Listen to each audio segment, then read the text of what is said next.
नमस्कार दोस्तों। आज जो हम अध्याय करने जा रहे हैं उसका नाम है भोजन ज़रूरी है। इसका पहला भाग हम पहले ही कर चुके हैं। आज हम इसका दूसरा भाग करेंगे। चलिए जानते हैं इस भाग में हम क्या जानने वाले हैं। सबसे पहले हम बात करेंगे विटामिन के प्रकार के बारे में और फिर हम जानेंगे कि उनके स्रोत क्या हैं। और उसके बाद हम बात करेंगे संतुलित आहार के बारे में, जहां हम जानेंगे कि आखिर संतुलित आहार किसे कहते हैं। शुरुआत करते हैं विटामिन के प्रकार के बारे में जानते हुए। पिछली वीडियो में हमने जाना था कि विटामिन काफ़ी सारे प्रकार के होते हैं। उदाहरण के लिए vitamin A, B, C, D इत्यादि। तो चलिए शुरुआत करते हैं विटामिन ए से। विटामिन ए त्वचा एवं आंखों को ठीक रखता है। अगर इसकी कमी हो जाए तो इससे दृष्टिहीनता तथा रतौंधी जैसी बीमारियां हो जाती हैं। दृष्टिहीनता का मतलब होता है कुछ भी दिखाई ना देना।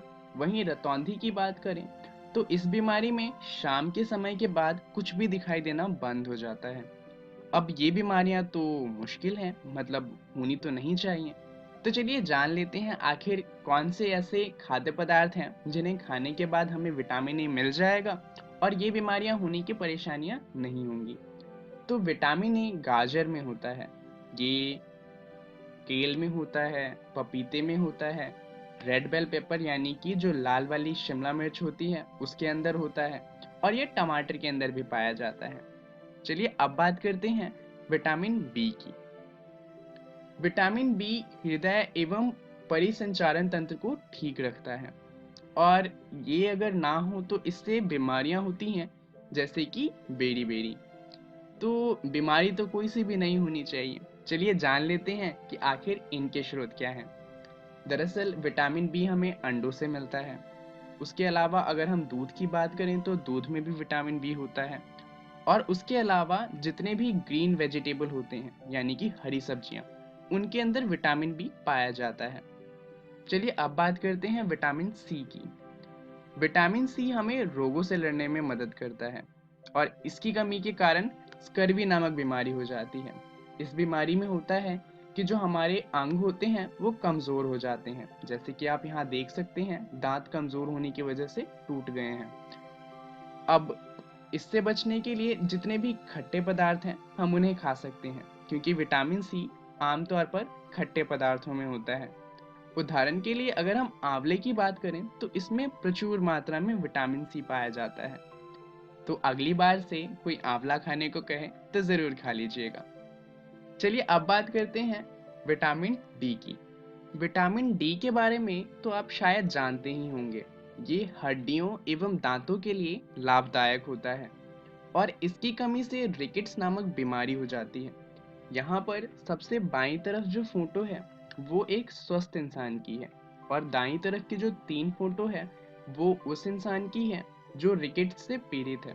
यहाँ आप देख सकते हैं कि जो हड्डियां हैं उनकी जो शेप है वो बदल गई है, यानी कि जो आकार है वो पहले जैसा नहीं रहा। इससे परेशानियां ये होती हैं कि जोड़ों में दर्द होने लगता है और हड्डियां कमज़ोर हो जाती हैं। विटामिन डी के स्रोत हैं फिश यानी कि मछलियाँ, मशरूम, क्रीम, दही, दूध, बटर और एग यॉक यानी कि जो एग का पीला वाला हिस्सा होता है। विटामिन डी के बाद आता है विटामिन ई।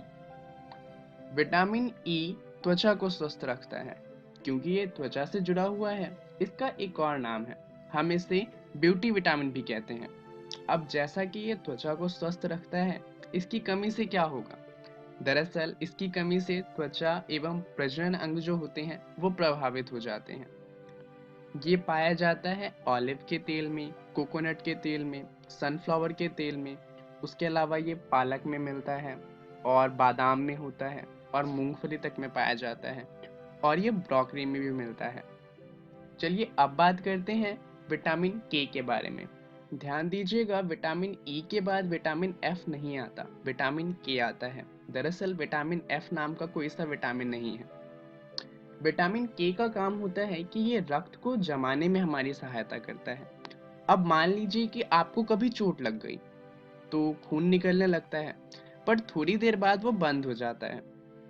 क्योंकि जो रक्त होता है वो जम जाता है, परंतु अगर विटामिन के कम हो तो वो नहीं जमेगा और खून बहता ही रह जाएगा। तो इसकी कमी से यही परेशानी होती है, जो रक्त होता है वो नहीं जमता। चलिए जानते हैं ये किस में पाया जाता है।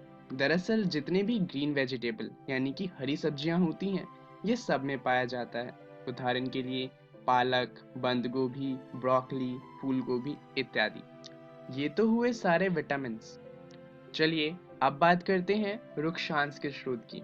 रुक्षांश हमें गेहूं, आलू, फल, सब्जियों और जौ आदि से मिलता है। तो चलिए जान लेते हैं आखिर संतुलित आहार क्या होता है। हमारे आहार में सभी पोषक तत्वों की उचित मात्रा तथा रुक्षांश एवं जल की उचित मात्रा का होना आवश्यक होता है, क्योंकि जैसा आपने देखा कि अगर किसी भी तत्व की कमी हो जाए तो उससे कई सारी तरह की बीमारियां हो सकती हैं। तो संतुलित आहार वही आहार होता है जिसमें जितने भी पोषक तत्व हैं उसकी उचित मात्रा एवं रुक्षांश और जल की उचित मात्रा हो। तो चलिए जानते हैं आखिर हम कैसे बचा सकते हैं पोषक तत्वों के नष्ट होने से। क्योंकि कई बार क्या होता है कि जब हम खाना बना रहे होते हैं तो हमारी कुछ असावधानियों की वजह से जो पोषक तत्व होते हैं वो नष्ट हो जाते हैं। उदाहरण के लिए हमें जो सब्जियां होती हैं उनको पहले धो लेना चाहिए, फिर काटना चाहिए, क्योंकि काटने और छीलने के बाद धोने से जो उनके पोषक तत्व होते हैं वो नष्ट हो जाते हैं। इसी तरह से जो चावल और दाल होते हैं उन्हें हमें बार बार नहीं धोना चाहिए, क्योंकि इससे भी पोषक तत्व नष्ट हो जाते हैं। चलिए जानते हैं इस वीडियो में हमने क्या जाना। इस वीडियो में हमने जाना विटामिन के प्रकार और उनके स्रोत के बारे में, और हमने जाना संतुलित आहार के बारे में।